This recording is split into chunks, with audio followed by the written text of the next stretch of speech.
안녕하세요. 카이스트 전기 및 전자공학과 대학원에 다니고 있는 손형욱이라고 합니다. 저는 통계적 추론 및 정보이론 연구실에서 머신러닝과 그리고 컴퓨터 비전 관련 연구를 하고 있습니다. 오늘 발표드린 내용은 이번 2020년도 인공지능 문제해결 경진대회에서 제가 입상했던 과제인 경량화 추론 모델 개발 과제를 바탕으로 여기서 제가 제출한 솔루션에 대한 설명과 그리고 기본적인 문제 해결 방법에 대해서 소개를 드리려고 합니다.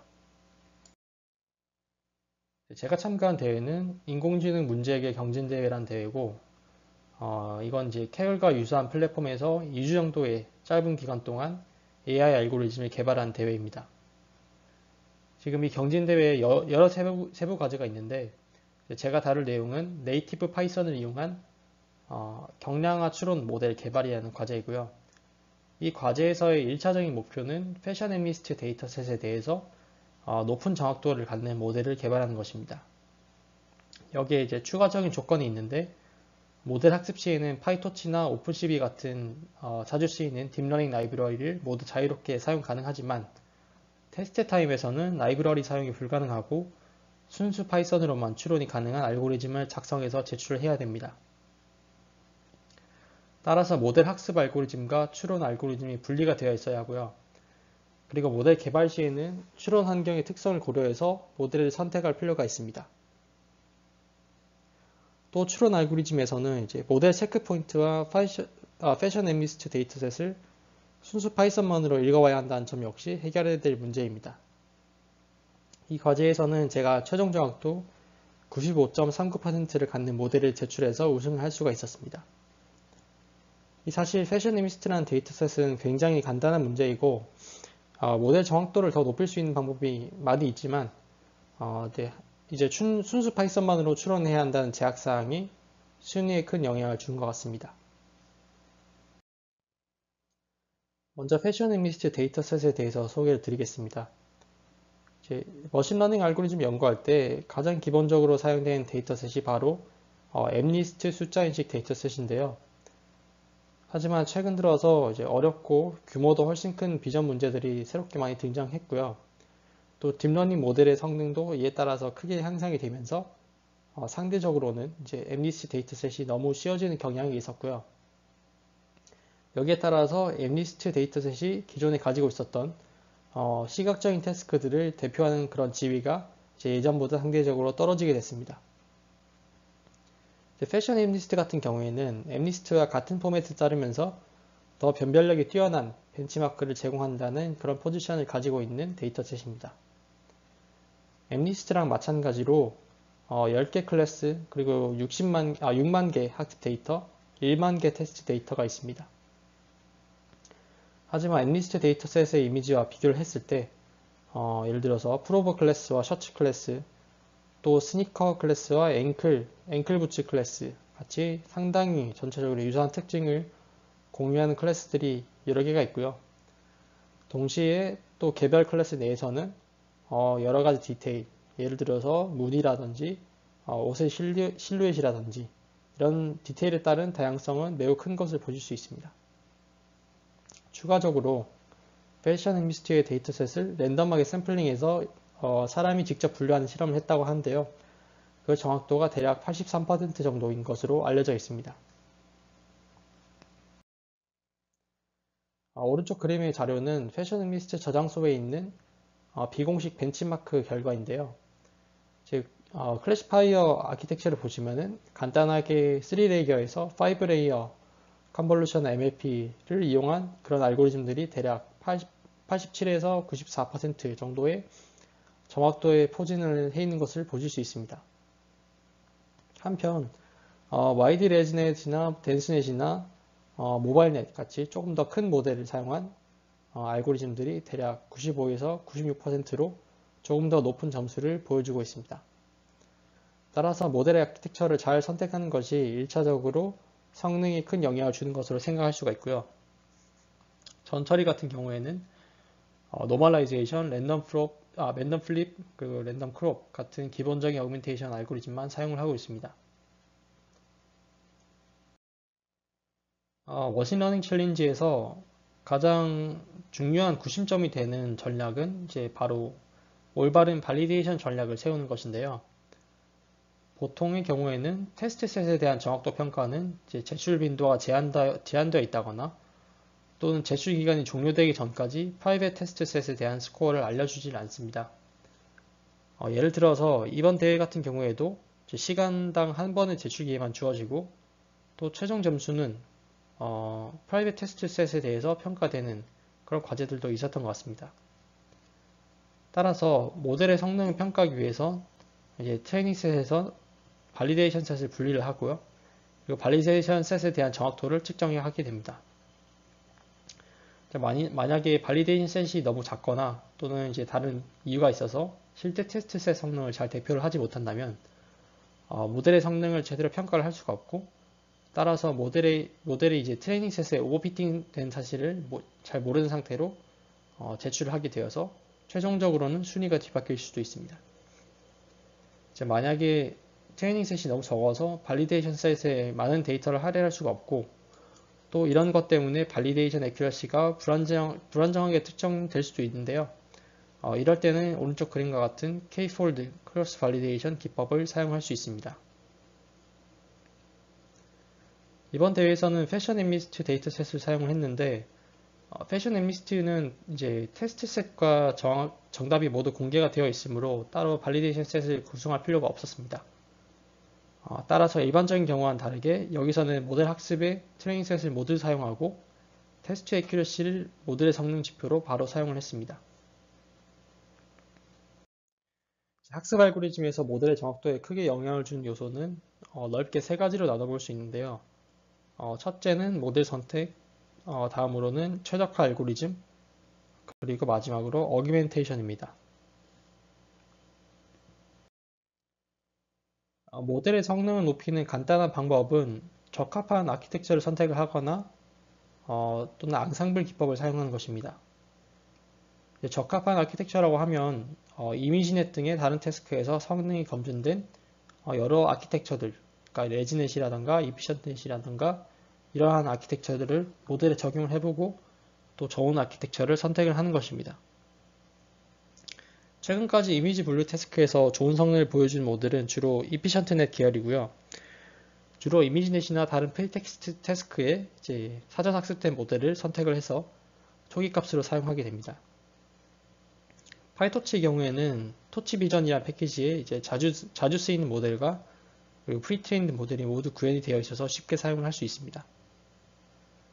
단 이제 좋은 성능을 보이는 아키텍처는 보통 파라미터 수와 연산량도 많기 때문에 학습 및 추론의 코스트가 더 큰 점을 유의해야 합니다. 모델 선택 단계에서 성능을 높이는 또 다른 방법은 앙상블 기법인데요. 앙상블 기법은 여러 개의 모델을 이제 독립적으로 학습을 시켜서 그 예측 결과를 평균을 내거나 또는 종합을 하는 방법입니다. 보통 일반적으로는 앙상블을 사용한 모델의 수를 늘릴수록 정확도가 올라가게 되고요. 보통 머신러닝 경진대회에서 상위권을 차지하는 모델은 거의 모두 앙상블을 사용할 정도로 확실하게 정확도 향상을 가지고 오는 방법입니다. 하지만 이제 마찬가지로 앙상블의 수를 늘릴수록 메모리와 연산량이 늘어나기 때문에 사용 가능한 자원을 고려해서 결정하게 됩니다.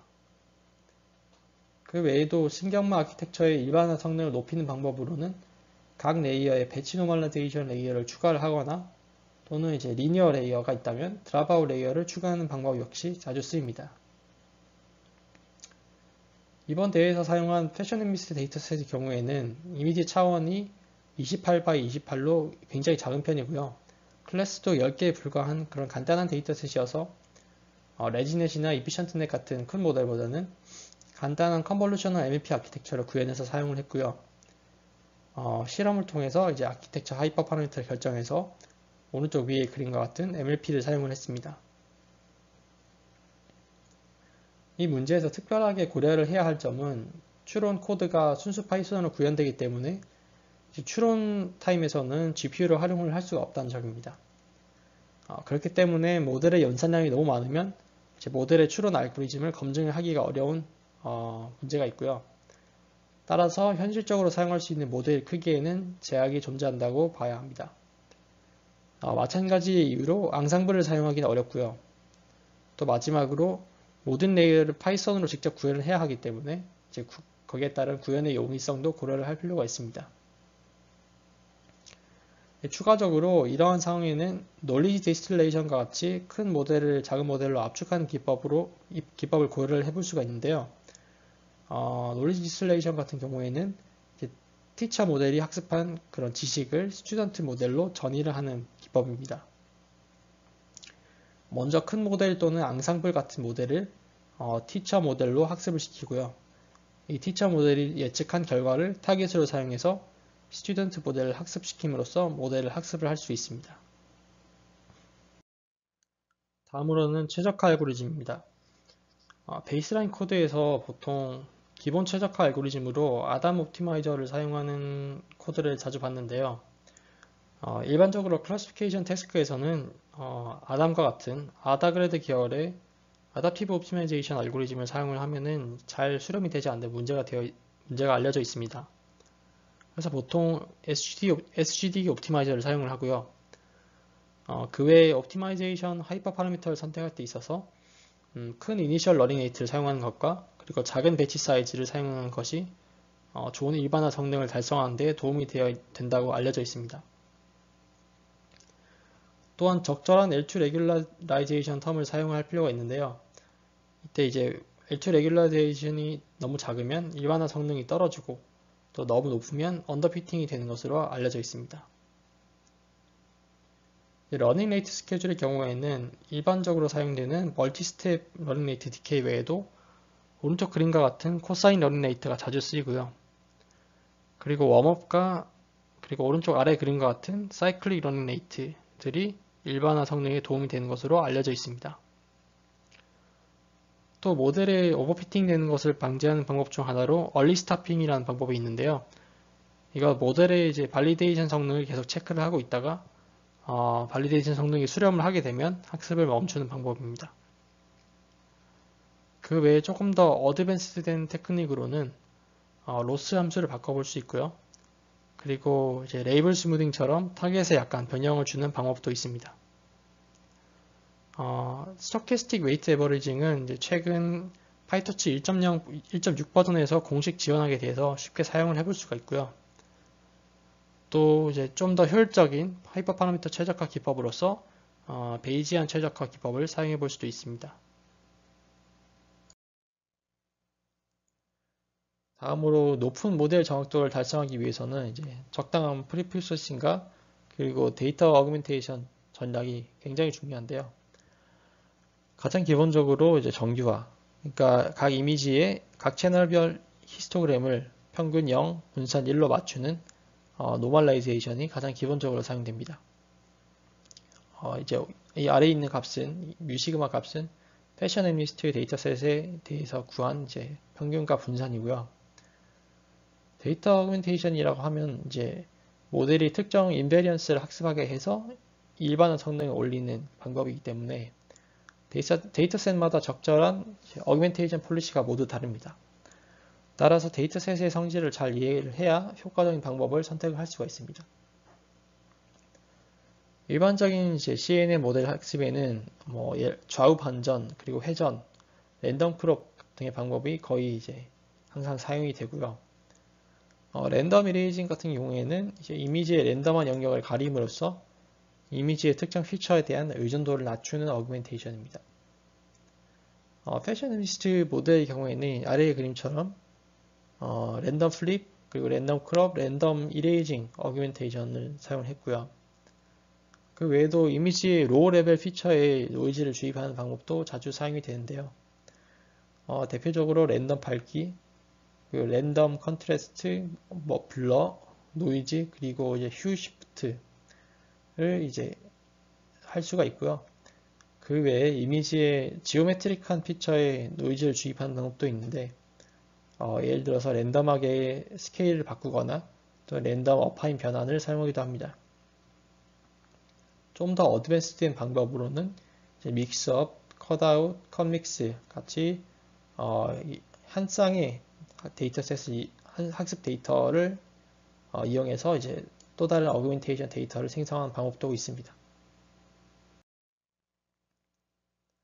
다음으로는 추론 알고리즘에 관해서 말씀을 드릴 텐데요. 이번 대회에서는 추론 알고리즘을 이제 네이티브 파이썬만으로 구현해야 한다는 제약이 있어서 파이토치처럼 흔히 딥러닝에 쓰는 라이브러리를 추론 시간에는 쓸 수가 없습니다. 그렇기 때문에 텐서 자료형의 경우에는 네이티브 파이썬의 리스트 자료형을 대안으로 사용을 했고요. 일반적으로 딥러닝 연산은 행렬곱 연산이 기본 단위를 이루기 때문에 선형대수 라이브러리를 사용해서 많은 수의 벡터 내적을 빠르게 계산하도록 구현이 되어 있습니다. 그런데 여기서는 이제 파이썬만 사용을 해야 하기 때문에 for loop로 리스트에서 값을 가져와서 내적하도록 행렬 연산을 구현을 했고요. 물론 이제 파이썬으로 이런 연산을 구현했기 때문에 연산 속도가 굉장히 느립니다. 뉴럴 네트워크 레이어의 경우에는 파이토치 스타일의 API를 간단하게 구현하는 것을 목표로 했고요. 구현의 용이성을 위해서 이제 레이어 API의 경우에는 오른쪽 아래 그림과 같이 torch.nn 모듈의 API와 유사하게 레이어를 정의를 했습니다. 그 외에도 리니어, 컨볼루션, 맥스풀, 렐루, 그리고 플래튼 등이 이제 구현을 추가로 했습니다. 그리고 추론 시에 이제 배치 노멀라이제이션 레이어에 의한 연산량을 줄이기 위해서 퓨스드 배치놈이라는 방법을 사용을 했는데요. 이 퓨스드 비에는 이제 추론 시에 컨브 또는 리니어 오퍼레이션과 그리고 이제 배치놈 오퍼레이션을 이제 한 번에 하는 방법입니다. 추론 시에는 이 배치 노멀라이제이션은 결국 러닝민과 베리언스를 가지고 있다가 제 레이어의 아웃풋에 단순히 어파인 변환을 수행하는 역할을 하기 때문에 이 어파인 변환과 그리고 컨브 또는 리니어 레이어를 동시에 수행할 수가 있다는 것이 아이디어입니다. 이제 구현 시에는 배치놈이 가지고 있는 파라미터, 그러니까 뮤, 시그마, 감마, 베타를 가지고 와서 RH과 같이 웨이트와 바이어스에 합쳐주면 됩니다. 추론 알고리즘에서 이제 해결해야 하는 또 하나의 문제는 데이터셋의 바이너리 파일을 직접 파싱하는 코드를 작성하는 것이고요. 단 여기서 이제 과제 규칙상에 파이썬 기본 모듈 중에 struct 모듈은 사용이 가능하게 되어 있는데 이제 이 모듈에 바로 버퍼에 있는 바이트를 다른 자료형으로 변환할 수 있는 unpack이라는 함수가 포함이 되어 있습니다. 패션 엠리스트 바이너리의 경우에는 엠리스트 데이터셋을 직접 대체할 수 있도록 하기 위해서 엠리스트와 같은 바이너리 포맷을 따르고 있습니다. 이제 엠리스트 데이터셋의 바이너리 파일 포맷은 이제 얄루큰 교수님의 엠리스트 웹사이트의 왼쪽 아래처럼 설명이 있는데요. 간단히 레이블 데이터의 경우에는 8바이트의 헤더에 레이블의 개수가 담겨 있고 레이블 값은 8비트 정수열로 이루어져 있습니다. 이미지 데이터의 경우에는 16바이트의 헤더에 이미지 개수와 이미지 가로 세로 길이가 적혀 있고요. 각 픽셀 값이 8바이트 1차원 정수열로 이루어져 있어서 이걸 읽어서 2차원 행렬로 변환을 하면 됩니다. 오른쪽 아래 그림의 이제 코드상에서는 파이썬의 오픈 함수를 이용해서 바이너리를 버퍼로 옮기고 그리고 이제 struct.unpack 함수를 이용해서 정수형으로 변환을 해서 레이블과 이미지로 변환을 했습니다.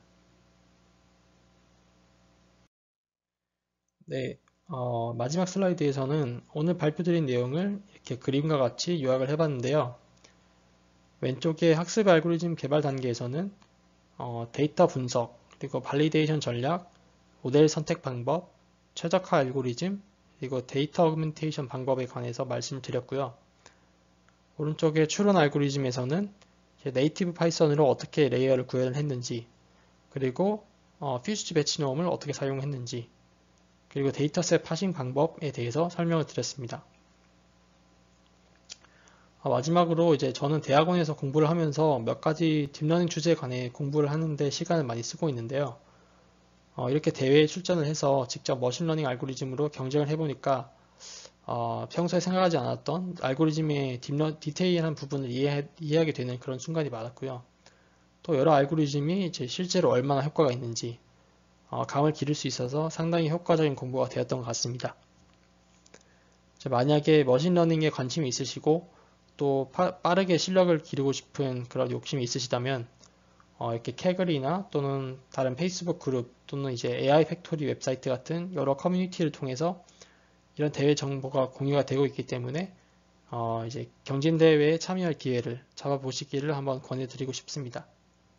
네, 들어주셔서 감사합니다.